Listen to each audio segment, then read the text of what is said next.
The shocking tale that unfolded in Greece became known as the crime of the century. If it weren't for a string of tragic coincidences, the case might never have been solved. Rula Pasparagou, born in Patras, Greece, in 1989, had a sister named Dimitra, who was 8 years her junior. The sisters spent much of their childhood with their grandparents.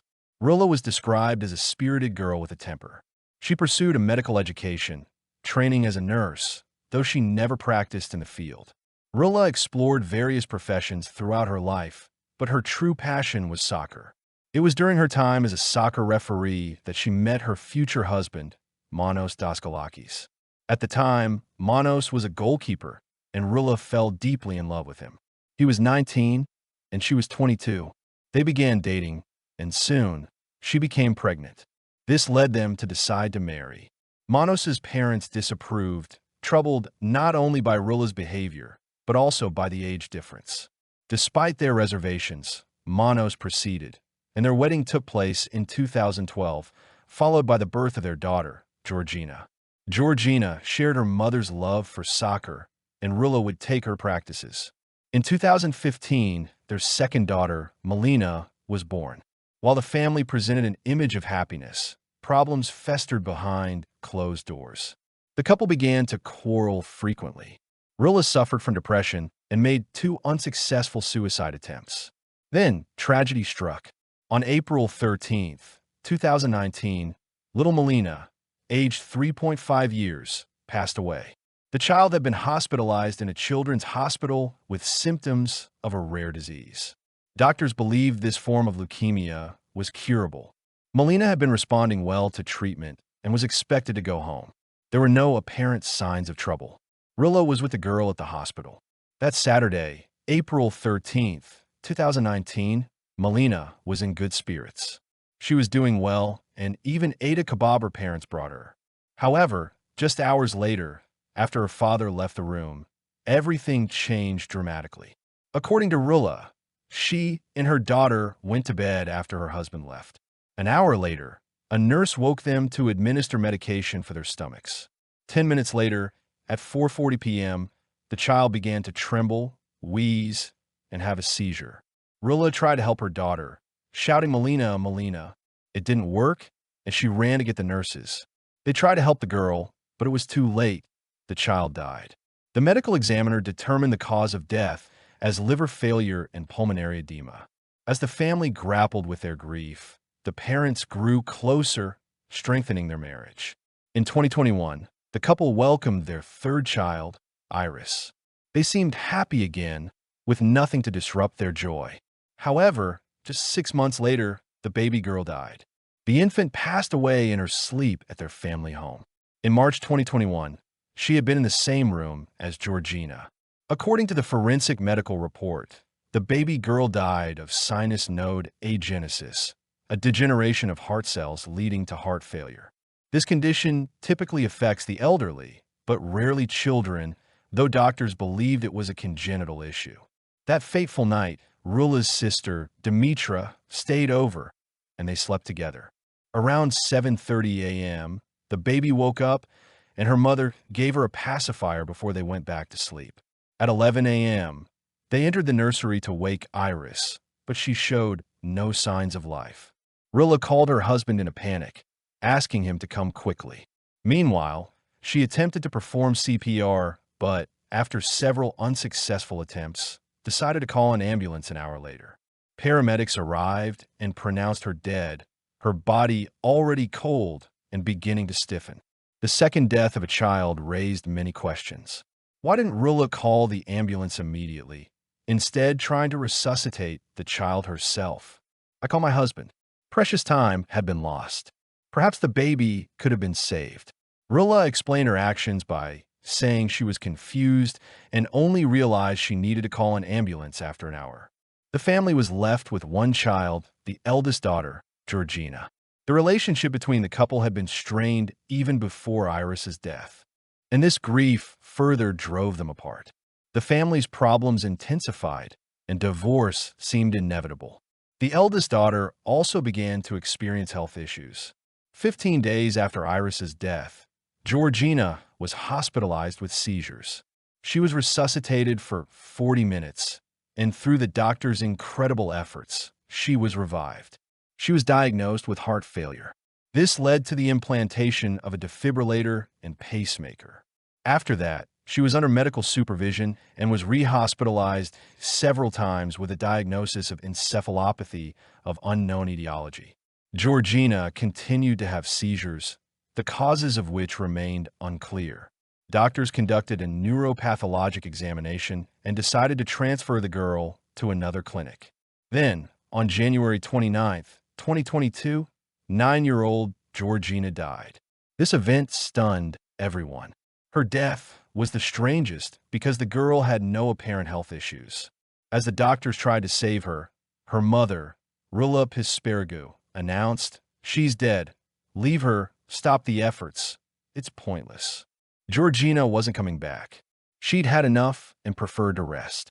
The woman didn't appear upset, which surprised the medical staff. Hours after Georgina's death, Rilla wrote on her social media page, "I gave birth to you. I gave you life, but I'm angry at you for leaving my arms empty. You were my support, the reason I laughed, the reason I had the strength to move on. You were a fighter until the last moment. You laughed, you looked at us, unable to speak. And in our eyes, you saw support. Goodbye, my baby. Have a nice meeting with your sisters. For me, you never left and you never will. I love all three of you." The woman had tattoos in honor of her children. She got her first tattoo after Georgina was born, and she got tattoos in honor of her other two daughters after their deaths. The deaths of the three daughters appeared suspicious. They had died consecutively over 3 years. In all three cases, the girls' health didn't foreshadow their passing. Doctors initially expressed optimism about their speedy recovery and then extreme surprise at the lethal outcomes. This raised considerable doubt among everyone. Some believed the Pispargu family was cursed and these deaths were caused by supernatural forces, but the medical professionals didn't subscribe to this theory and contacted law enforcement, who decided to investigate these deaths. The experts focused on the death of the eldest girl, Georgina, as they had all the necessary information in the child's body to conduct further investigations and unravel the case. Investigators interviewed the doctors who treated Georgina. There were 20 doctors working in 5 hospitals in Athens and Patras. There were discrepancies between the doctors' accounts and the mother's. The doctors claimed something was strange with the child. They initially suspected Georgina had a heart problem, but it was later determined that wasn't the case. Her mother constantly complained of seizures and neurological problems, but during the examination, they found nothing to indicate these issues. They diagnosed gastroenteritis and psychological problems due to the deaths of her 2 younger sisters and discharged her. But then Georgina was re-hospitalized with seizures. No one could figure out what was wrong with her. They planned to send the baby to another hospital for a more thorough examination. But they didn't have time. The girl died, even though she seemed healthy. The nurses caring for the girl in the hospitals where she stayed were interviewed. They also confirmed the doctor's testimony. They didn't understand what could have happened to her. The girl had told them shortly before her death that she felt like she had a bomb in her stomach ready to explode. Georgina was worried and trying to understand the deaths of her 2 sisters, Melina and Iris, and she also feared something similar could happen to her, which she shared with the medics of the hospital. Rula and Manos rallied for a while, denying involvement in their children's deaths, waiting for several interviews where they dispelled doubts about it and talked about the drama they had experienced. Both repeated the words suddenly numerous times to emphasize that their children had passed away instantly, inexplicably, without anything suggesting something bad would happen. Suddenly in her sleep, she tried to breathe, but couldn't, her mother said of the raspberries. Toxicology tests showed nothing, Father Aberry said. A doctor said the child had no heart problems, he said, referring to the sudden death of his older daughter. But the investigation continued. It turned out that Rula had been present with the children when they died, all 3 times. However, the woman denied that this meant anything. Rilla stated, "I am the mother of the children. That's why I was with them all the time. What are you so surprised about? Don't talk nonsense." The father blamed the doctors for everything.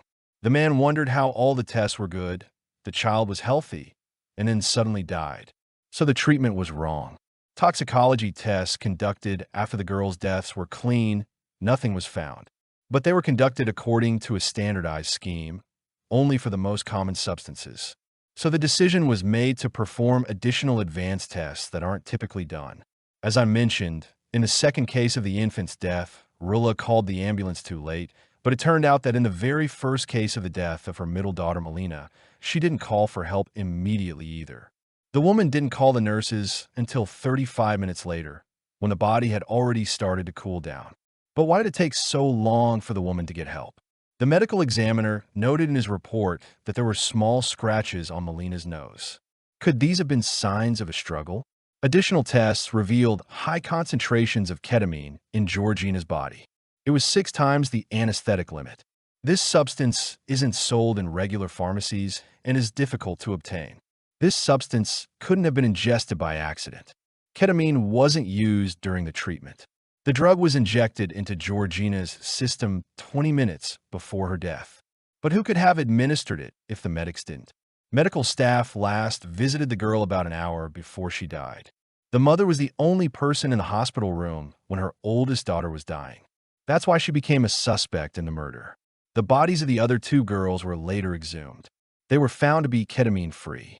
But according to the medical examiner's report, dated June 20th, 2022, both children, 3-year-old Melina and 6-month-old Iris, died of asphyxiation. Their deaths were ruled a homicide. It turned out that a bloody handkerchief was found near the body of the little girl Iris, which had been taken from the house. Rilla asked very much for the handkerchief to be returned to her, but was denied. On Wednesday, March 30th, 2022, while 33-year-old Rilla Pispergo was with her sister at her home in Patras, police officers arrived and arrested her. Rilla had a medical background and was able to obtain the drug. She knew what she was doing and did it knowingly. Investigators also discovered she had attended criminology seminars several years ago. The detainee's sister, Dimitra, refused to believe Rilla could have been responsible for the children's deaths. She said, "I don't believe Rilla would harm her daughters unless they died of natural causes, and there is someone responsible for their deaths. Let him be punished."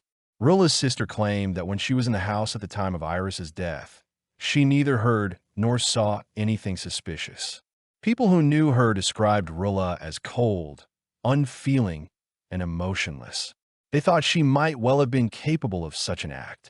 During the investigation, an entry was found in the eldest daughter's notebook in which she wrote, "Mommy, you are mean." Neighbors stated they had seen Rilla brutally beating her eldest daughter when she was still a baby. They reported it to the police, who passed the complaint to social services. They kept the family under control, periodically checking their home. In Rilla's phone, they found a message she sent the day before Georgina's death, which read, "See what happens tomorrow." This became one of the most critical pieces of evidence of her guilt. After Rilla's arrest, her husband, after learning of all the evidence against her, became convinced his wife had committed the crime. He filed for divorce. The man was shocked by his wife's actions and didn't understand why she did it. Manos revealed that at the time of Georgina's death, Rilla was pregnant again, but he suspected it wasn't his child, as they hadn't slept together for a long time. After Georgina's death, the woman immediately terminated that pregnancy. Manos speculated she had been with another man to provoke his jealousy. He also doubted that the middle daughter, Melina, and youngest Iris were his. Upon learning of the divorce, Rilla was distraught. She texted a friend that she wanted to cast a spell on her husband so he wouldn't leave her. The woman wasn't herself.